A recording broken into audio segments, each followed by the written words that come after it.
तो hello students, आज हम डिस्कस करेंगे ग्राफ के बारे में। ठीक है, सो ग्राफ वैसे आपने मैथ्स के अंदर काफ़ी बार बनाए होंगे, आपको पता होता है कि कैसे वो जो है वो ग्राफ हम बनाते हैं एक्स एक्सिस वाई एक्सिस लेके।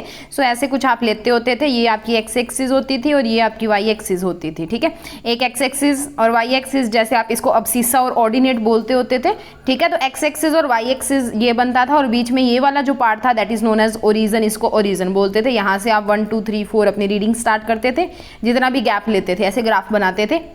10th में, 9th में, 6th 7th में मैथ्स में काफ़ी सारे ग्राफ आपने बनाए हैं। सो बेसिकली जो गिराफ होता है, गिराफ मतलब ग्राफ। ओके, सो ग्राफ क्या होता है? एक पिक्टोरियल रिप्रेजेंटेशन होती है। किसी भी इंफॉर्मेशन को किसी पिक्चर की फॉर्म में बता देना कि कोई चीज़ इंक्रीज हो रही है तो ऐसे लिख देना, कोई चीज़ डिक्रीज हो रही है तो नीचे की तरफ आ जाना, कोई ऐसे रैंडमली इंक्रीज डिक्रीज हो रही है तो वो चीज़ रिप्रेजेंट करना। That pictorial representation of some data, some information in 2 dimensional drawing. 2 dimensional यानी कि एक्स एक्सिस और वाई एक्सिस की बात कर रहे हैं ना, एक्स और वाई एक्सिस की बात कर रहे हैं। सो 2 डायमेंशंस हो गए, एक एक्स और एक वाई। तो 2 डायमेंशनल स्पेस के अंदर या 2 डायमेंशनल या किसी एक प्लेन के अंदर जब हम अपनी जो इन्फॉर्मेशन होती है उसकी एक पिक्टोरियल रिप्रेजेंटेशन दे देते हैं, वो कुछ भी हो सकती है, कोई भी इमेजिनरी कर्व जैसा आपको डाटा दिया होता है उसके अकॉर्डिंग आती है, तो उसको बोला जाता है दैट इज ग्राफ। जो ग्राफ होता है ना उसके अंदर हमारे पास 2 तरह के वेरिएबल होते हैं, एक होता है इंडिपेंडेंट वेरिएबल और एक होता है जो डिपेंडेंट वेरिएबल होता है वो। सो जो इंडिपेंडेंट वेरिएबल हमारा होता है ना उसको रिप्रेजेंट किया जाता है एक्स एक्सिस के ऊपर और वाई एक्सिस के ऊपर हम लेते हैं डिपेंडेंट वेरिएबल। यानी कि जो हम एक्स एक्सिस और वाई एक्सिस बनाते हैं,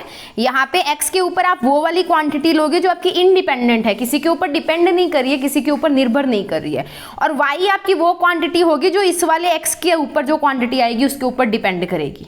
ठीक है, वाई क्या करेगी? उसके ऊपर डिपेंड करेगी। जैसे हम क्या करते हैं, देखो हमने बात की थी स्पीड की, तो स्पीड क्या होती है हमारे पास? s is equals to X by T. अब डिस्टेंस तो इंडिपेंडेंट हो गया, हम क्या करेंगे अब x और t के बीच में ग्राफ प्लॉट करेंगे। तो हम क्या करते हैं, जो हमारी इंडिपेंडेंट होती है, अब टाइम थोड़ी डिस्टेंस पर डिपेंड करेगा कि आप 10 किलोमीटर चलोगे तभी 1 घंटा पूरा होगा, ये तो नहीं होगा। 1 घंटा पूरा हो जाएगा, आपके ऊपर डिपेंड है कि आप उसमें 1 घंटा ट्रैवल करते हो, 10 किलोमीटर ट्रैवल करते हो या नहीं। तो टाइम आप पे डिपेंडेंट नहीं है, आपकी स्पीड जो है वो टाइम के ऊपर डिपेंडेंट है। तो टाइम जो है वो एक इंडिपेंडेंट वेरिएबल हो गया और वो आएगा किसके ऊपर? एक्स एक्सिस के ऊपर। और आपका डिस्टेंस जो है वो डिपेंडेंट हो गया, वो आता है किसके ऊपर? वाई एक्सिस के ऊपर। ओके, तो बेसिकली जो हम ग्राफ यहाँ पे पढ़ने वाले हैं, 3 तरह के ग्राफ जो है उनके बारे में हम स्टडी करेंगे। 3 तरह के ग्राफ्स में हमारे पास कौन कौन से हैं? First one is position time graph, second one is velocity time graph and third one is acceleration time graph. Okay, 3 तरह के ग्राफ हम यहाँ पे पढ़ेंगे। एक्सटी ग्राफ यानी कि position time graph, velocity time graph और acceleration time graph. X T, V T और एटी ग्राफ इनको बोला जाता है। ओके, सो सबसे पहले बात करेंगे किसकी? डिस्प्लेसमेंट टाइम ग्राफ की या पोजीशन टाइम ग्राफ की, जो भी आप इसको नाम देना चाहते हो। पोजीशन टाइम ग्राफ या डिस्प्लेसमेंट टाइम ग्राफ एक ही बात है। ठीक है, अब डिस्प्लेसमेंट टाइम ग्राफ के अंदर क्या होता है, हम 2 चीजें लेके चलते हैं, दैट इज एक पोजीशन उसकी और एक टाइम। ठीक है, तो टाइम जो है वो इंडिपेंडेंट होता है तो एक्स एक्सिस पे आएगा, और जो पोजीशन होती है वो डिपेंडेंट होती है, वो वाई एक्सिस पे आएगा। ठीक है, तो displacement of an object is defined how far the object is from the initial position. Initial position से आपका ऑब्जेक्ट कितना दूर आ चुका है वो उसकी डिस्प्लेसमेंट को डोनेट करता है। ये मैं आपको फर्स्ट 2 वीडियोस के अंदर बता चुकी हूँ। सो इसके अंदर जो डिपेंडेंट वेरिएबल है उसको वाई पे लिखना है, इंडिपेंडेंट को एक्स पे लिखना है। ठीक है, यानी कि there are 3 plots for displacement time graph given below. 3 different जो हमारे पास प्लॉट्स हैं वो बनेंगे, अलग अलग आपको कंडीशंस दी होगी। ये जो फर्स्ट ग्राफ आपका है इसके अंदर जो आपका ऑब्जेक्ट है ना वो स्टेशनरी है। स्टेशनरी होने का मतलब क्या है? वो रेस्ट के ऊपर है। रेस्ट के ऊपर होने का मतलब क्या है कि आपकी जो डिस्प्लेसमेंट है that displacement is equals to 0 है। तो डिस्प्लेसमेंट अगर 0 है तो टाइम बीतता जा रहा है और आपका ऑब्जेक्ट क्या है? सिर्फ यहीं पे रह रहा है। टाइम बीतता गया, आपकी डिस्प्लेसमेंट नहीं हुई, तो फर्स्ट केस जो है दैट इज उस केस का जब आपका ऑब्जेक्ट रेस्ट पे है, यानी कि आपकी जो कार है वो घर पे खड़ी है, उसने मूव नहीं किया, टाइम चेंज हो रहा है, 10 से 11 बज गए, 11 से 12, 12 से 1, 1 से 2, 2 से 3 चलते जा रहे हैं। ठीक है, बट आपकी कार घर पे खड़ी है, आपने उसको नहीं चलाया है। ठीक है, नेक्स्ट बात करते हैं सेकंड। जब कोई भी आपकी गाड़ी जो है वो किसी एक पर्टिकुलर पोजीशन से या ओरिजिन से क्या करे, कांस्टेंट वेलोसिटी से मूव करना स्टार्ट कर दे, यानी कि यूनिफॉर्म मोशन के साथ मूव करना स्टार्ट कर दे, the velocity of the object is constant and increases with time such that the slope of the graph remain constant and positive. So आपकी ग्राफ जो वेलोसिटी है वो क्या कर रही है? कांस्टेंट थी और टाइम के साथ इंक्रीज भी हो रही है, आपकी डिस्प्लेसमेंट भी आ रही है, आप डिस्प्लेस कर रहे हो अपनी पोजीशन से, यहाँ से आप यहाँ पे पहुँच चुके हो। ये देखो ठीक है, तो इधर आप क्या लोगे, डिस्प्लेसमेंट, और इधर आप क्या ले रहे हो, टाइम। अब हम क्या करते हैं, इसकी स्लोप निकालते होते हैं। स्लोप आपने देखा होगा y is equal to M X plus C, आप छोटी क्लासेस में इसको लिखते होते थे, y is equal to slope होती थी, उसको एम एक्स प्लस सी हम लिखते थे। बट यहाँ पे मैं आपको बताती हूँ कि आपने स्लोप कैसे निकालनी है। तो आपने क्या करना है, इसके ऊपर कोई भी 2 पॉइंट्स कंसीडर कर लेते हैं इस ग्राफ के ऊपर, और उससे एक लाइन इधर ज्वाइन करनी है, एक लाइन इधर, एक इधर और एक इधर। अब ये जो आपका ट्रायंगल बन रहा है, ये जो आपका ट्रायंगल बन रहा है, ये वाला, ठीक है। अब आपको क्या होगा, ये वाली साइड पता होगी क्योंकि ये और ये वैल्यूज आपको पता है, लिखी हुई होगी। ये वाला आपको पता होगा क्योंकि ये भी आपको दिया, तो ये जो पर्टिकुलर साइड है ये आप निकाल लोगे, ठीक है। तो यहाँ पे हम स्लोप जब निकालते हैं तो स्लोप के अंदर हम निकालते हैं टैन थीटा। टैन थीटा से हम क्या निकालते हैं, स्लोप निकालते हैं। और मैंने आपको बताया था जब हमने ट्रिग्नोमेट्री की थी तो पंडित बद्री प्रसाद वाला मैंने आपको फॉर्मूला बताया था, पंडित बद्री प्रसाद, ठीक है, ये वाला प्रसाद हर हर बोले। तो जो हमारा टैन थीटा होता है ना, that is P upon B होता है। तो यहाँ से टैन थीटा की जब हम वैल्यू निकालेंगे ना, तो टैन थीटा क्या आएगा हमारे पास, P/B आएगा, ठीक है।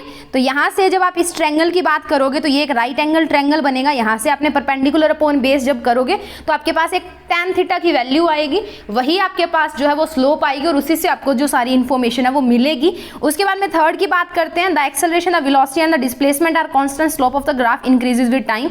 आपकी जो वेलोसिटी है वो कांस्टेंट है, डिस्प्लेसमेंट कांस्टेंट है, और वेलोसिटी भी है जो कांस्टेंट है। तो डिस्प्लेसमेंट टाइम ग्राफ जो हमारा बनेगा वो कुछ ऐसा बनेगा, मिलेगा, ठीक है। तो 3 केसेस हमने डिस्कस कर लिए। अब ये चीज हुई कि हमने इन ग्राफ्स को क्यों पढ़ा, हम क्यों पढ़ रहे हैं इनको, सो उनके पीछे भी एक रीजन है, और वो रीजन ये रहे आपके, following are the takeaways from the displacement time graph. ये कुछ चीजें हैं जो हमें डिस्प्लेसमेंट टाइम ग्राफ से देखने को मिलती है। पहली बात तो डिस्प्लेसमेंट टाइम ग्राफ की जो स्लोप होगी, अभी मैंने आपको बताया कि आपने स्लोप निकालनी है। तो अब हमारे पास देखो 2 चीजें हैं, 2 चीजें कौन कौन सी है, एक तो हमारे पास पोजीशन है और एक हमारे पास क्या है, टाइम है। तो जब मैं इसका, ये जो मेरे पास ट्रायंगल बना था, ऐसे कुछ बन रहा था, ठीक है, तो ये इसका परपेंडिकुलर हो गया, ये इसका बेस हो गया। तो अगर मैं टैन थीटा निकालूं, टैन थीटा की वैल्यू मैं निकालूं, तो वो मेरे पास क्या आएगी, P/B।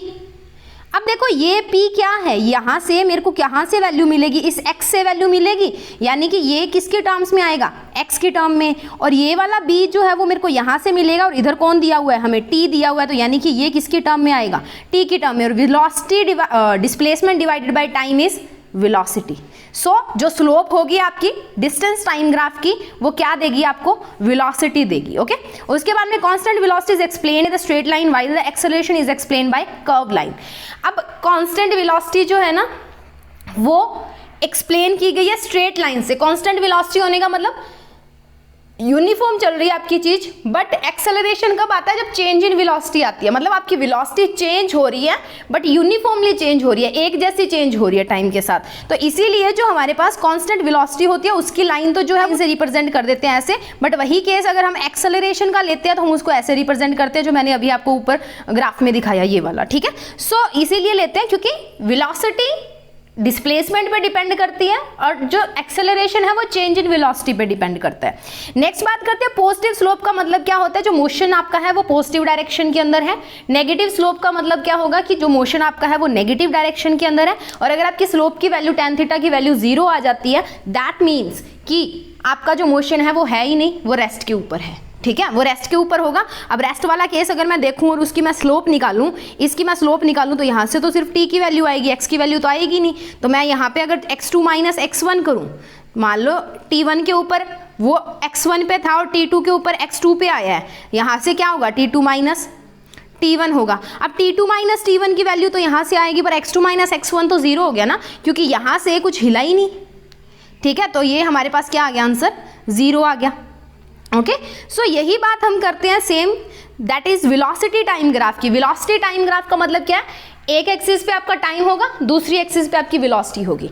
अब देखो आप किस वेलोसिटी से चल रहे हो सड़क पे, उसी वेलोसिटी से टाइम थोड़ी भागेगा कि आप जिस वेलोसिटी से भाग रहे हो टाइम उतना जल्दी जा रहा है, अगर आप धीरे धीरे चल रहे हो तो टाइम धीरे धीरे चल रहा है, नहीं, आप टाइम अपनी स्पीड से चलता है, आपको टाइम के हिसाब से चलना पड़ता है कि 2 घंटे में पहुंचना है, 4 में पहुंचना है। तो independent variable is time and dependent variable is velocity. तो हम क्या करेंगे, एक्स एक्सिस के ऊपर टाइम को रखेंगे और वाई एक्सिस के ऊपर हम किसको रखेंगे, वेलोसिटी को रखेंगे और इस ग्राफ की जो हमारे पास स्लोप हम निकालेंगे ना, तो इसमें स्लोप क्या आएगी, देखो अगर मैं यहाँ से कोई राइट एंगल ट्रायंगल ले ही लेती हूँ, यहाँ से कोई वैल्यूज अगर मैं ले लेती हूँ, तो यहाँ से क्या आएगा, ये वाली साइड तो वेलोसिटी को रिप्रेजेंट कर रही है, ठीक है, और ये वाली साइड टाइम को रिप्रेजेंट कर रही है। तो मान लो किसी एक पर्टिकुलर टाइम t2 के ऊपर आपकी वेलोसिटी v2 थी और टाइम t1 के ऊपर आपकी वेलोसिटी v1 थी, और ये क्या हो गया t2 माइनस t1। अब ये क्या है, change in velocity with respect to change in time and change in velocity with respect to times gives you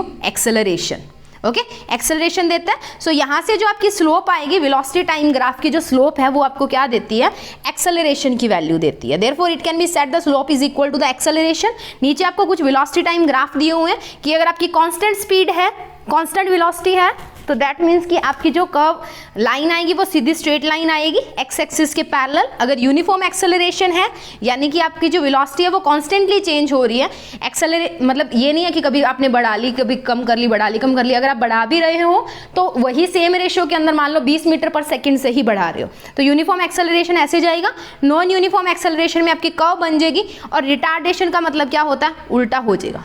मतलब आप नीचे, ऊपर से नीचे की तरफ आओगे। अभी तक आप ऊपर, नीचे से ऊपर जा रहे थे ना, हर एक ग्राफ के अंदर आप नीचे से ऊपर गए हो, बट रिटार्डेशन का मतलब क्या होता था, नेगेटिव एक्सेलरेशन। और नेगेटिव एक्सेलरेशन कब आता है, जब वेलोसिटी नेगेटिव हो जाती है। मतलब आप बहुत ज्यादा वेलोसिटी से मूव कर रहे थे और एकदम आपने कार रोक दी, that is known as retardation. बहुत ज्यादा वेलोसिटी से, बहुत ज्यादा स्पीड से आप चल रहे थे और धीरे धीरे आपने कार को रोकना स्टार्ट कर दिया, तो वो क्या होगी, रिटार्डेशन होगी। टाइम के साथ आपकी वेलोसिटी जो है वो कम हो रही है और एक पॉइंट पे जाके आपकी जो बॉडी है वो रेस्ट के ऊपर आ गई है, वेलोसिटी 0 हो चुकी है। ओके, उसके बाद में अगर बात करते हैं कि इनसे हमें इंफॉर्मेशन क्या मिलती है, तो ये कुछ पॉइंट्स हैं जो हमें इंफॉर्मेशन मिलती है। Steep slope represents the rapid change in velocity. Steep slope का मतलब क्या, एकदम से स्टीप पर चढ़ान जो होती है ना, जितनी ज्यादा चढ़ान होगी उसको बोलते हैं उतना ही स्टीप पर होना। तो एकदम से जो स्टीप पर, एकदम से जो राइज आएगा, इसका मतलब क्या होगा कि रैपिड चेंज इन वेलोसिटी। या रैपिड का मतलब क्या होता है, वो भी एकदम से ही होता है। Shallow slope represents the slow change in velocity. Shallow slope क्या होती है कि धीरे धीरे कोई चीज जो है वो राइज करना। जैसे ये ग्राफ है, जैसे आपका ये ग्राफ है, इसमें ये चीज़ धीरे धीरे धीरे धीरे राइज हो रही है, ऐसे ऐसे ऐसे ऐसे करके, ठीक है, that is known as shallow change. और यहाँ से जो आपकी वेलोसिटी आएगी, इसमें आपको थोड़ा सा चेंज देखने को मिलेगा। बाकी अगर मैं एकदम से रैपिड चेंज की बात करूँ तो ये यहाँ से एकदम से इंक्रीज होगी, that is known as rapid या स्टीपर चेंज। ओके, उसके बाद में बात करते हैं कि अगर आपकी स्लोप नेगेटिव आ रही है, यानी कि एक्सेलरेशन है वो नेगेटिव है, विल आल्सो यानी कि रिटार्डेशन होगी। स्लोप अगर आपकी पॉजिटिव आ रही है तो आपकी बॉडी की जो वेलोसिटी है वो इंक्रीज हो रही है और आपका एक्सेलरेशन जो है वो पॉजिटिव आएगा। अब एक चीज और, ये जो है वो एग्जाम के अंदर पूछा जाता है, that is area under the velocity time graph represents which quantity या विच पैरामीटर, या क्या रिप्रेजेंट करता है, ठीक है, तो वो हमें रिप्रेजेंट करेगा the displacement of the object. The area under the velocity represent the displacement of the object.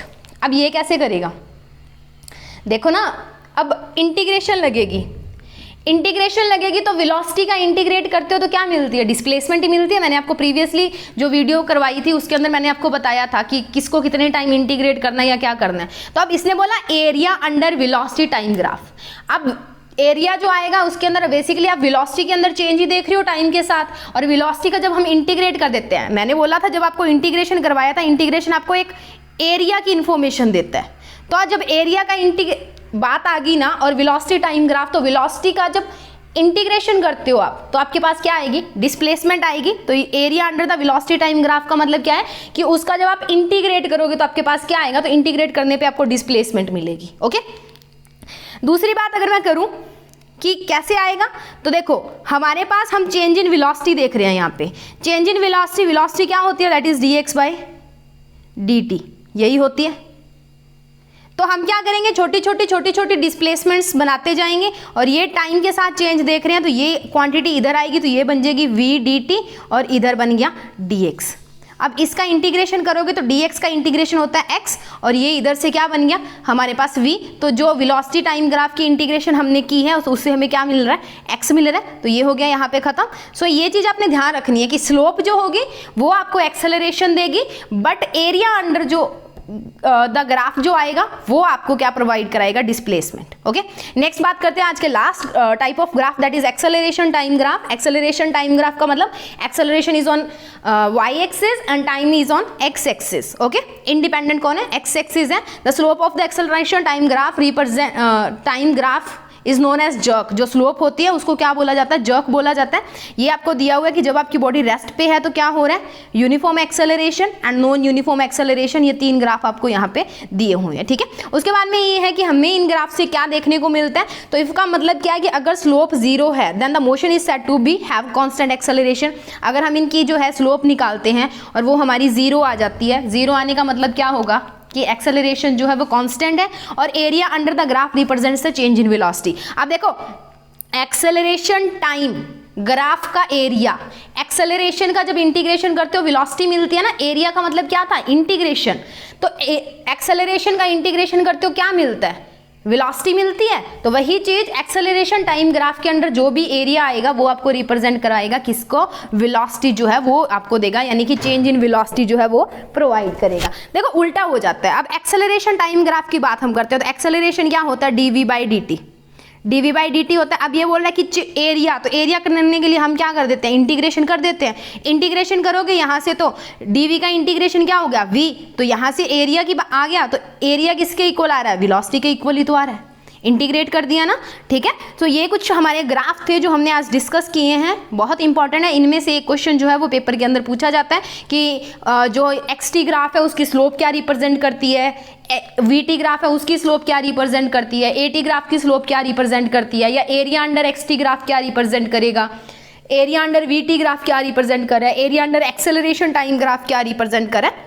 इसमें से एक क्वेश्चन आता है, या आपको क्या देते हैं कि आपको बोल देते हैं कि अगर आपका एक ऑब्जेक्ट है वो स्टेशनरी है तो आप xt ग्राफ बनाओ, या बोल दे कि कांस्टेंट वेलोसिटी से मूव कर रहा है तो उसका vt ग्राफ बनाओ, या कांस्टेंट एक्सेलरेशन, यूनिफॉर्म एक्सेलरेशन, ऐसा कुछ आपको दे देते हैं। या कई बार ग्राफ आ जाता है आपका पेपर में और पूछ लिया जाता है कि ये किस केस का ग्राफ है। सो इसमें से एक क्वेश्चन जो है वो 2-3 मार्क्स के अंदर आराम से पूछा जाता है, 1 के 2 भी निकलते हैं। सो ये आपका इंपॉर्टेंट है, आगे भी हम इनको यूज़ करेंगे ग्राफ्स को अपनी जो इक्वेशन ऑफ मोशन है उनको बनाने के लिए। तो इसको आप फटाफट से नोट्स में अपने बनाइए, इसको देखिए वीडियो को। नेक्स्ट वीडियो में मिलते हैं अपने नए कंसेप्ट के साथ, कुछ अलग, कुछ डेरिवेशंस के साथ, थोड़ा सा इंटरेस्टिंग जो फिनोमिनाज हैं उनसे हम डील करेंगे। तो अब हम मेन फिजिक्स के अंदर घुसने वाले हैं, जो मतलब हमारी डेरिवेशन वाली फिजिक्स है उसमें जाएंगे, इक्वेशंस ऑफ मोशंस, ऐसी कुछ चीज़ों के बारे में हम डिस्कस करेंगे।